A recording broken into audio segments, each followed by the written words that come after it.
Bismillahirrahmanirrahim. Aqyaarey soo dhawaada meel kasta oo aad joogtaan waxaan rabaa wararkii ugu dambeeyay dagaalka iyo diblomaasiyadda Bariga Dhexe inaan idinla wadaago. Waa muuqaalka saddexaad oo aan tabintan ku kulmayno 22ka June sanadka 2025 meel kasta oo aad joogtaan waxaan idin leeyahay soo dhawaada. Dowladda Iran waxa ay qaaday tallaabo ay ku naafeynayso dhaqaalaha wadamada reer galbeedka waxana baarlamaanka Iran uu goor dhow ansixiyay meel marinta in la xiro marinka la yiraahdo Hormuz oo rubuc kamida dhaqaalaha iyo shidaalka Bariga Dhexe adduunka oo halkaasi maro tani waxay saameyn ku yeelan doontaa wadamada reer galbeedka Ra'iisul Wasaaraha Israel Benjamin Netanyahu goor dhow waxa uu ka hadlay telefishinka CNN ee Mareykanka laga leeyahay waxa uu yiri haba yaraatee ma jiraan wax buuran oo qasaare ah oo soo gaaray xarunta nuclear-ka ee dowladda Iran ay leedahay ee Fardo la yiraahdo waxa dhinaca kale uu sheegay in loo baahan yahay in tallaabooyinka militariga ah kor loo sii qaado taliyaha ciidamada Mareykankana waxa uu si guud uga hadlay dagaalka jira waxa uu yiri kuma degdegayna xilligan inaan qasaare sheegno waxay u muuqataa tallaabada xalay Mareykanka uu qaadaba guud ahaan inay noqotay mid waxba kama jiraan oo dowladda Iran ay xilli hore ka sii baaraan degtay duqeymaha ay sameyn karaan diyaaradda B2 ee dowladda Mareykanku ay leedahay si wax loo yeelo xarumaheeda nuclear-ka Mareykanku mar kale waxay leeyihiin Iran ha isdhiibto oo ha ku soo laabato gogasha wada xaajoodka laakiin madaxweynaha dalka Iran oo warbaahinta la hadlo waxa uu yiri arrintaasi uma eka wax socon karayo rag dagaalamay waa la yaqaanay fagaaraha hal lagu sii baratamo dowladaha Bahrain iyo Kuwait waxay u egyihiin kuwa ugu horeeya ee dowladda Iran ay tallaabo military ka qaadi karayso iyagoo durbaabo bilaabay inay sameeyaan tallaabooyin ay isaga badbaadin karaan haddii ay dhacaan duqeymo uga imaanaya dhinaca Jamhuuriyadda Islaamiga ah ee Iran dowladda Ingiriiskana waxa ay si cad u qeexday in aanay qayb ka ahayn weerarkii lagu qaaday waa bariga hore ee saaka dowladda Iran xarumaheeda nuclear-ka wararka kooban oo ku saabsan qowanayaasha dagaalka iyo waliba halka iminka wax kala marayaan ayaan idin la wadaagayaa soo dhawaada waxaan ahay Cabdicasiis Barrow waxa daawanaysaan wararkii iyo qobanihii barnaamijka Barrow Show ee ku saabsanaa arrimaha dagaalka soo dhawaada dhinaca Jamhuuriyadda Islaamiga ah ee Iran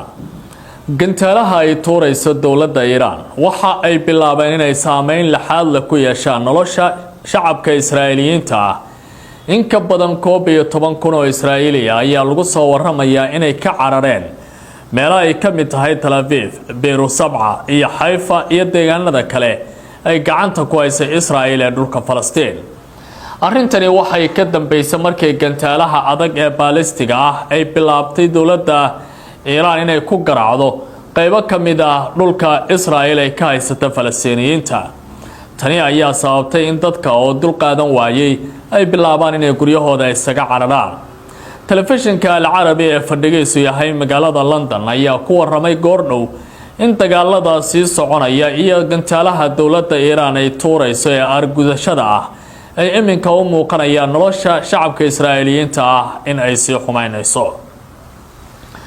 baarlamaanka Jamhuuriyadda Islaamiga ah ee Iran ayaa goor dhow meel mariyay sida uu baahiyay telefishinka Press TV ee dalka Iran in la xiro marinka Hormuz oo ah marin istiraatiiji ah kaasoo inta badan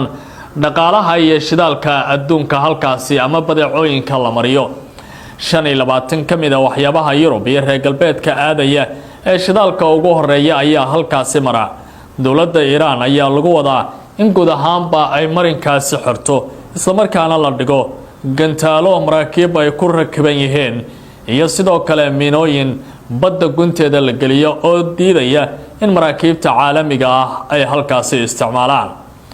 baarlamaanka ayaa marka uu go'aankan ka soo gudbo waxa la sugayaa in arrintani ay meel mariyaan guddiga sare ee amniga qaranka dalka Iran taasoo hadda u muuqata dowladda Iran inay sameynayso naafeyn dhaqaale oo ku socota wadamada reer galbeedka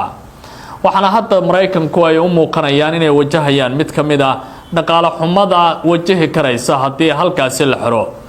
shidaalka ka soo baxa wadamada qaliishka oo reer galbeedka ku socda ayaa marinkaasi iyadoo wadamada qaliishkuna arrintan ay ku yeelan karayso saameyn dhaqaale oo aad u ballaaran. waa mid ka mid ah albaabada marinada adduunka ee dhinaca badda oo dowladda Iiraan ay gacanta ku hayso, taas oo hadda si weyn ay u dareemi doonaan sida la saadaalinayo wadamada reer galbeedka. madaxweyne ku-xigeenka dalka Mareykanka ayaa goor dhaweed sheegay in ay si buuxda u burburiyeen xarunta warshada nuclear-ka ee Fordo ee dowladda Iiraan ay leedahay kadib markii xalay diyaaradaha wax burburiya ee B2-ga loo yaqaano ay howlgalkaasi sameeyeen. warka soo baxay Mareykanka ayaa lagu yiri in ka badan 100 diyaaradood oo kala duwan ayaa howlgalkaasi qayb ka ahaa. madaxweynaha dalka Mareykanka Donald Trump ayaa ugu dambeyntii sheegay in diyaaradaha howlgalka fuliya ay si nabadgelyo ugu laabteen deegaanadii ay ka soo kaceen. hase ahaatee sawirro lagu qaaday dhinaca dayax gacmeedka ayaa muujinaya goobahaasi in aanu khasaare ballaaran soo gaarin. taliyaha ciidamada wadaagga ah ee Mareykanka oo shir jaraa'id ku qabtay dalkaasi ayaa tilmaamay in aan la saadaalin karin khasaaraha soo gaaray xarumaha nuclear-ka ee dowladda Iiraan, maadaama ay tahay xaalad hore ay u baahan tahay sahan iyo sirdoon lagu qiimeeyo arrintaasi. waxa uu yiri wax kasta oo aan hadda sheegno ma aha kuwa suuragal noqon karaya. dowladda Mareykanka ayaa wajahaysa isburin kala duwan oo dhinaca hadalka ku saabsan, taasi oo dadka qaar oo khubarada ah ay ku tilmaamayaan in haba yaraatee aanay wax saameyn geysan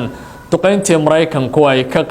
ku qaadeen aan idhaahdee Jamhuuriyadda Islaamiga ah ee Iiraan.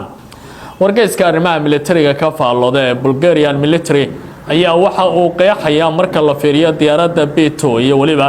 bambooyinka culculus oo ku xiran in marka la eego xarumaha nuclear-ka ee Isfahan iyo Fordo aysan hadda saameyn karin, maadaama 80 mitir oo kaliya ay dhulka qodi karaan, buurahana ay dumin karaan. laakiin dowladda Iiraan oo arrintaasi ka sii degtay ay markii horeba samaysay arrin intaasi ka qoto dheer. meelaha qaar waxaa soo baxaya sawirada satellite-ka lagu qaaday in ilaa iyo 6 meel ay ku dhaceen gantaalaha dowladda Mareykanku ay tuureen, hase ahaatee khasaaruhu aan ahayn mid buuran. ra-iisul wasaaraha Israa'iil Benjamin Netanyahu ayaa goor dhaweyd ku dhawaaqay waraysi uu siiyey telefishinka CNN ee dalka Mareykanka laga leeyahay inay u muuqato duqeyntii xalay Mareykanku uu sameeyay in aanay si guud oo dhammaystiran aysan u burburin xarumaha nuclear-ka ah ee dowladda Iiraan.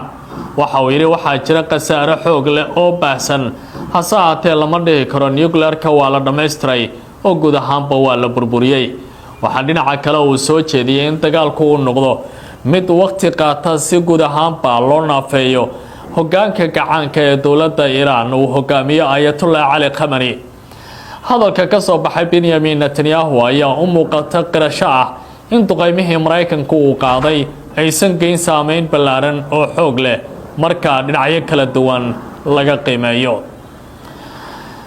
isla wararkaasi haddii aan ku sii socdana dowladaha Bahrain iyo Kuwait ayaa laga baqdin qabaa inay noqdaan kuwa ugu horeeya ee Mareykanku uu saameyn ku yeesho marka Iiraan ay bilowday inay qaado tallaabooyin argudasho ah oo ka dhana dhinacyada weerarka ku soo qaaday. warar kala duwan oo la helaya ayaa tilmaamaya in dalalkaasi ay sameeyeen diyaargarow xoog leh oo ku saabsan dadkooda inay u raadiyaan goobo ay kaga badbaadaan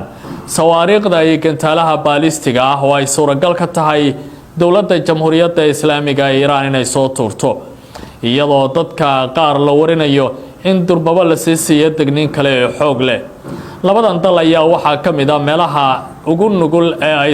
saameyn karaan gantaalaha ay soo tuuri karaan dowladda Iiraan. Bahrain iyo Kuwait waxay ka mid yihiin dalalka saaxiibka dhow la ah Mareykanka. Bahrainna waxaa ku yaala saldhigga ciidamada badda ee dalka Mareykanku uu leeyahay. tallaabadan labadan wadan ay ku dhawaaqeen ayaa soo baxaysa iyadoo dhowaan Jamhuuriyadda Islaamiga ee Iiraan taliska sare ee ilaalada kacaanka war ka soo baxay lagu yiri